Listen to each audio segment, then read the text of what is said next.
Bismillahirrahmanirrahim. Assalamualaikum warahmatullahi wabarakatuh. Hadirin, Bapak, Ibu, dan saudara-saudari sekalian yang kami muliakan dan kami banggakan serta kami hormati. Penikmat legenda Pulau Halimun, asal muasal Kabupaten Kota Baru. Dalam naskah yang sudah kami sampaikan tentang kejadian Pulau Halimun, lambang Saijaan dan ikan todak sehingga menjadi lambang Kabupaten Kota Baru dengan filosofi yang energik dan dinamis. Saat ini dan hari ini kami akan lanjutkan portofolio dari Sulaiman An-Nazam yang dilahirkan di Pulau Lontar, Kecamatan Pulau Laut Barat, Kabupaten Kota Baru, 1 Agustus 1939 dengan judul Terkoyaknya Pulau Halimun, Omega Saijaan Kota Baru. Ini gambar Pulau Halimun, Saijaan Kota Baru yang masih dalam keadaan diselimuti oleh megah atau kabut gelap. Baiklah, inilah alur ceritanya. Pada suatu hari, Raja Banjar termenung dengan wajah murung di anjungan perahu kerajaan yang tengah berlayar. Matanya menatap ombak lautan dan burung camar yang berterbangan di kejauhan. Hatinya sangat risau dan gundah gulana. Pekan lalu, nahkoda perahu dagang asal Hindustan bersama anak buahnya datang ke istana. Gugup dan berbicara dengan terbata-bata, nahkoda keling itu melapor. Di perairan muara kerajaan Banjar, tanpa sebab yang jelas, perahu yang dikemudikannya kandas tenggelam. Itu adalah laporan yang sudah kesekian kalinya ia terima, baik yang langsung dari korban maupun dari laporan aparat kerajaan. Kejadian aneh itu sering didengarnya dari nelayan dan pelaut dari kerajaan lain. Dalam selimut kabut dan kumpulan mega yang lebat, sampan dan perahu mereka tiba-tiba kandas dan tenggelam. Kejadian aneh itu biasanya malam hari. Saat diperiksa, di bawah sampan atau perahu tidak ditemukan batu karang maupun gosong. Lebih aneh lagi, di tengah kabut, mega dan halimun itu terdengar bunyi gemelan bertalu-talu, padahal itu di lautan, tidak ada pulau dan daratan. Di anjungan, Raja Banjar bertopang dagu. Misteri perahu kandas itu membuatnya berpikir keras dan menganalisa ada apa sebenarnya. Dalam sidang di istana, ia memerintahkan panglima dan prajurit kerajaan ikut bersamanya untuk menguak misteri ini. Sebagai seorang raja yang berpengaruh dan memiliki kesaktian yang luar biasa, ia harus mampu mengatasi persoalan rakyatnya tersebut. Wilayah laut dan kabut mega yang misterius itu masih jauh. Perahu akan tiba di tujuan menjelang tengah malam. Setelah sholat isya dan sholat sunat 2 rakaat, Raja Banjar mengajak panglima perang makan malam bersamanya. Pamanda, aku akan beristirahat sejenak. Awasi para prajurit yang bertugas malam ini. Aku tak mau ada prajurit yang hanya menjadi benalu dan lalai saat menjalankan tugas. Bila memasuki perangan itu, semuanya harus waspada dan siap sedia. Segala titah padukan hamba laksanakan, sahut panglima perang dengan sikap sangat patuh dan hormat, yang memiliki tubuh tegap, gagah perkasa, serta kesaktian yang juga tidak bisa dianggap remeh.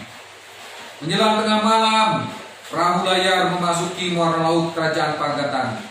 Pesisir pantai kerajaan kecil itu nampak samar-samar di kejauhan. Permukaan laut yang sebelumnya bergelombang kini tenang. Laut bagaikan hamparan kain, rata tanpa riak. Saat itulah ketika kabut mega luruh semakin tebal, nahkoda heran. Perahu tak bisa berjalan lagi, kandas dan kandas. Seakan-akan ada kekuatan yang luar biasa yang menahannya. Bersamaan dengan itu, sayup-sayup terdengar bunyi gemelan. Di tengah suara tembang, bunyi gemelan itu terdengar kian nyaring, padu, harmonis, serasi, merdu dan mendayu-dayu. Di mana bunyi gemelan itu, nahkoda? Tanya panglima perang yang entah sejak kapan sudah berdiri di belakang nahkoda. Haluan dan buritan perahu sudah dipenuhi oleh para prajurit dengan obor di tangan kiri dan tombak atau mandau di tangan kanan. Mata mereka berusaha keras menembus kabut mega yang pekat gelap itu. Saya tidak tahu, Paduka. Mungkin di sana nahkoda menunjuk seberang haluan, tangannya gemetaran, ia ketakutan. Panglima perang mengalihkan pandangannya ke tempat yang ditunjuk nahkoda, tapi tak nampak apa-apa. Hanya kabut mega dan halimun yang kian tebal menyungkup perahu. Bunyi gemelan dan suara tembang semakin mendayu-dayu. Subhanallah, merdu sekali bunyi gemelan dan tembangan itu. Terampil sekali tangan yang memainkannya. Suara tembangnya pun merdu dan menghanyutkan. Ingin rasanya kuundang mereka untuk main di istana. Oh, Baginda, Panglima perang dan nahkoda serempak berseru, terkejut atas kehadiran junjungannya, yaitu Raja Banjar. Aku sudah terjaga saat mendengar bunyi gembelan ini. Pamanda Panglima, tadi aku menengok keluar dari jendela kabin. Di situ suaranya jelas sekali, tapi aku tak melihat apa-apa pun. Baginda, bunyi gembelan dan tembang itu mulai sayup-sayup, bisik nahkoda. Subuh hampir tiba, nahkoda, sahut Raja Banjar. Dengan wajah yang berbinar, seakan mendapat kesimpulan yang menggembirakan, ia berseru, Subhanallah, aku mulai memahami misteri ini. Misteri apa, Baginda? Panglima perang bingung, heran dan penasaran. Mereka sedang ada hajatan atau perhelatan, seperti di alam kita. Di alam mereka pun rupanya pertunjukan berair menjelang subuh. Kau mengerti, Pamanda? Entah mengerti atau tidak, Panglima perang dan nahkoda mengangguk bersamaan. Kita harus menguak misteri ini, Pamanda Panglima perang, seru Raja Banjar dengan bersemangat. Ia meminta Panglima perang mengumpulkan prajurit untuk mendirikan sholat subuh berjamaah. Usai sholat subuh, Raja Banjar mendirikan sholat sunat 2 rakaat. Dalam doa, ia memohon petunjuk dan perlindungan, memohon agar Allah Subhanahu wa Ta'ala membukakan misteri ini. Ajaib, berkat doa bersama yang dia diijabah oleh Allah Subhanahu wa Ta'ala. Bagai tirai kain yang sobek, tiba-tiba kabut mega dan halimun terkoyak lebar. Di kejauhan, sebuah pulau dan daratan terbentang dengan gunung yang menjulang. Bunyi gemelan itu nampaknya berasal dari sana, kata Raja Banjar sambil berdiri dari tempat sholat beliau. Nahkoda, perahu terasa bergoyang. Apakah air laut sudah mulai pasang? Benar, Paduka, kita berlabuh di sana. Pamanda Panglima perang, kita turun berdua saja. Nahkoda dan prajurit di perahu saja berjaga-jaga. Setelah perahu merapat di pantai, anak buah nahkoda dan para prajurit menurunkan sampan. Dalam kabut mega tipis yang mengambang di permukaan air, Raja Banjar menaiki sampan yang dikayuh Panglima perang sambil berzikir dan terus menyebut asma Allah. Aneh, di pantai nampak dermaga, perahu, sampan dan kesibukan para nelayan yang sedang bekerja memindahkan ikan-ikan hasil tangkapan. Ketika Raja Banjar dan Panglima perang menginjakkan kakinya di pasir pantai, muncul keajaiban lain.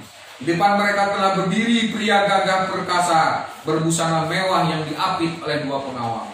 Assalamualaikum, ujar Raja Banjar sembari mengangkat tangannya. Salam Paduka, selamat datang di kerajaan Pulau Halimun, Bamega Saijaan. Hamba Panglima perang di negeri pulau ini. Hamba diutus pemimpin kami, Temenggung Datuk Belang Ilat, untuk menyambut Paduka. Temenggung Datuk Belang Ilat? Panglima perang kerajaan Banjar heran. Ia mengenal kerajaan-kerajaan di Nusantara, tapi baru kali ini mendengar nama kerajaan dengan nama pemimpin seperti itu. Ya Tuan Panglima, bukankah Paduka ini Raja Banjar dan Panglima perang? Kami mendapat kehormatan dikunjungi. Mari menemui pemimpin kami. Sementara Raja Banjar dan Panglima perang dalam perjalanan, di balai sidang istana kerajaan Pulau Halimun terjadi perdebatan. Nampak hadir Datuk Ning Karang Kambunan, Datuk Ning Karang Beingsang, Datuk Ning Karang Jangkar, Datuk Ning Karang Kurung, Datuk Ning Karang Kintang, dan para pemuka adat serta tokoh-tokoh adat lainnya. Sidang dipimpin langsung oleh Temenggung Datuk Belang Ilat. Julukan Belang Ilat berasal dari lidah pemimpin yang sakti mandraguna itu, yang berwarna hitam kemerahan. Saudara-saudaraku, Halimun telah terkoyak. Kita tak mungkin lagi menyembunyikan diri dalam selimut kabut mega. Mungkin inilah takdir kita. Kita tak bisa menghindarinya. Entah ilmu apa yang ia miliki hingga Raja Banjar dapat menembus Halimun negeri kita ini.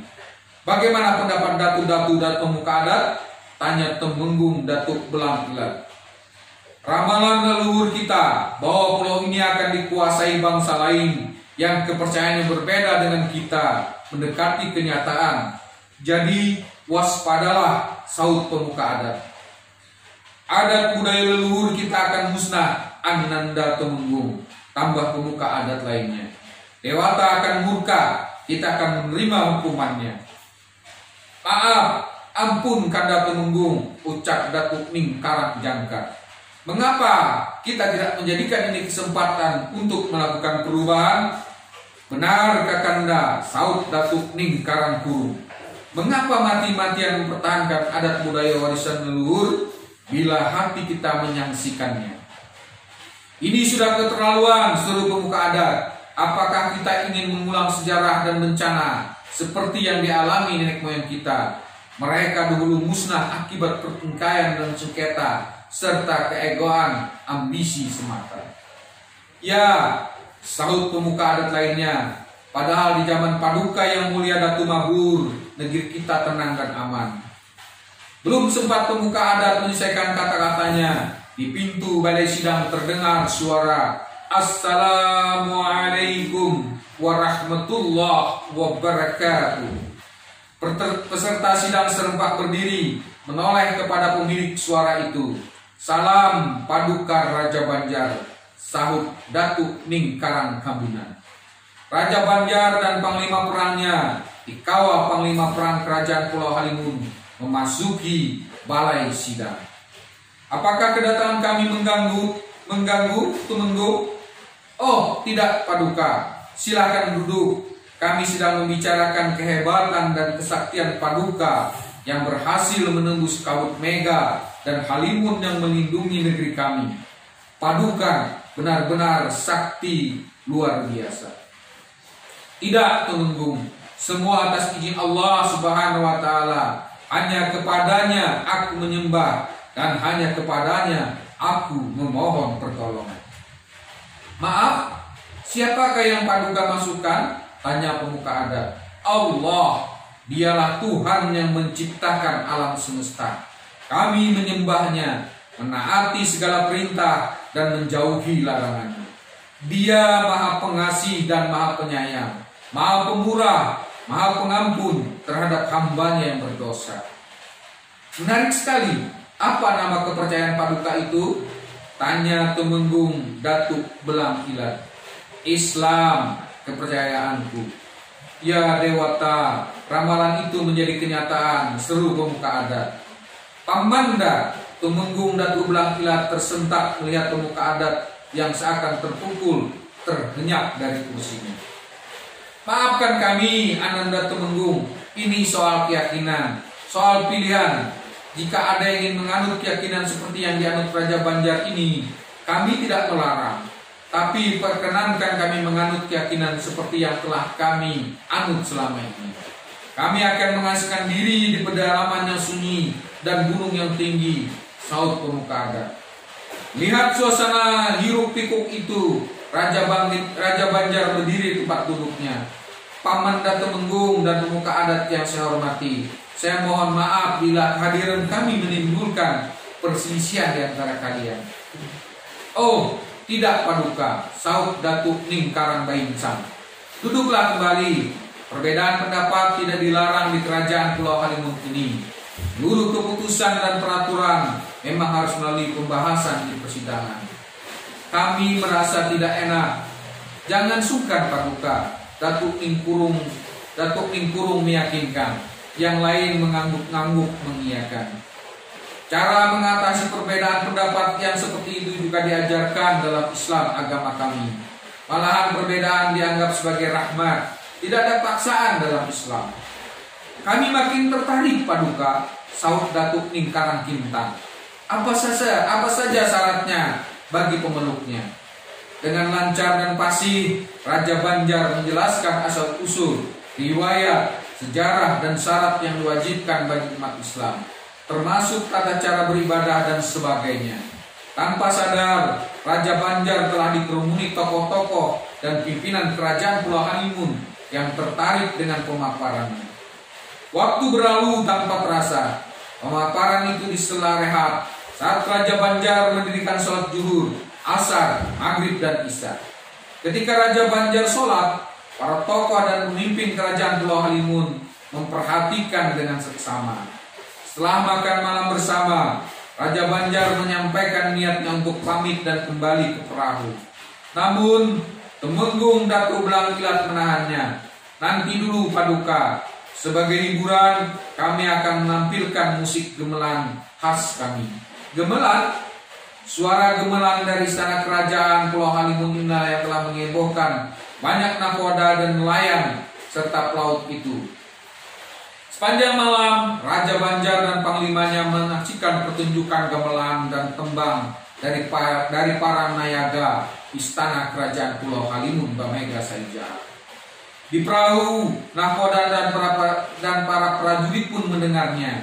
Bunyi tabuhan dan lantunan tembang mengalun seirama gelombang lautan, seiring dengan kabut Mega dan Halimun yang turun perlahan. Keesokan harinya, sebelum melepas kepergian Raja Banjar dan Panglima Perang, Temenggung Datuk Belang Ilat menyampaikan keinginan rakyat kerajaan Pulau Halimun untuk menganut dan memeluk agama Islam. Sebelum menyerahkan kerajaan Pulau Halimun dalam kewenangan kerajaan Banjar, ada 7 syarat yang harus diingat Paduka, kata Temenggung Datuk Belang Ilat.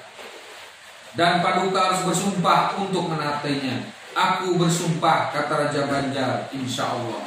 Pertama, Paduka berwenang memerintah rakyat kami, tapi harus dengan adil dan bijaksana. Kedua, pada pelanggar aturan dan perundang-undangan, berilah hukuman yang setimpal dengan kesalahannya. Ketiga, Paduka harus memperlakukan rakyat kami sebagai Paduka sebagaimana Paduka memperlakukan keluarga sendiri. Seumpama Paduka duduk di kursi, rakyat juga harus duduk di kursi walaupun tidak sebaik kursi Paduka. Keempat, Paduka tidak boleh menghukum rakyat yang tidak bersalah. Kelima, Paduka harus baik dan jujur. Ya, rakyat harus mendapat keadilan dan perlindungan atas hak milik, hak atas pekerjaan dan ketenangan dalam menjalankan adat dan budaya serta kepercayaan masing-masing. Keenam, Paduka tidak boleh merusak, merampas atau membawa harta kekayaan milik rakyat kerajaan Pulau Halimun untuk kepentingan pribadi, apalagi membawanya keluar pulau ini. Ketujuh, Paduka tidak boleh sewenang-wenang. Bila Paduka melanggar sumpah ini, kami akan mengutuk Paduka menjadi manusia hina dan nista, dirundung penyakit dan bencana yang tidak bisa habisnya. Demikian legenda terkoyaknya Pulau Halimun Bamega Saija Kota Baru. Seperti pada gambar berikut, inilah perlahan-lahan laut Pulau Halimun mulai membuka tabir dengan terkoyaknya Pulau Halimun. Mega perlahan-lahan mulai terkoyak dan terlihatlah pulau cantik, kota cantik di Pulau Halimun. Demikian Bapak Ibu Saudara sekalian, episode kita untuk hari ini. Kami akan lanjutkan pada pembahasan kerajaan selanjutnya, dan kami mohon maaf bila ada hal-hal yang kurang berkenan, dan ini semua kami tampilkan dalam rangka menggairahkan budaya Kabupaten Kota Baru, sehingga nanti anak cucu kita mengenal budaya asli daerahnya. Demikian yang dapat kami sampaikan. Bila topik walidaya. Assalamualaikum warahmatullahi wabarakatuh.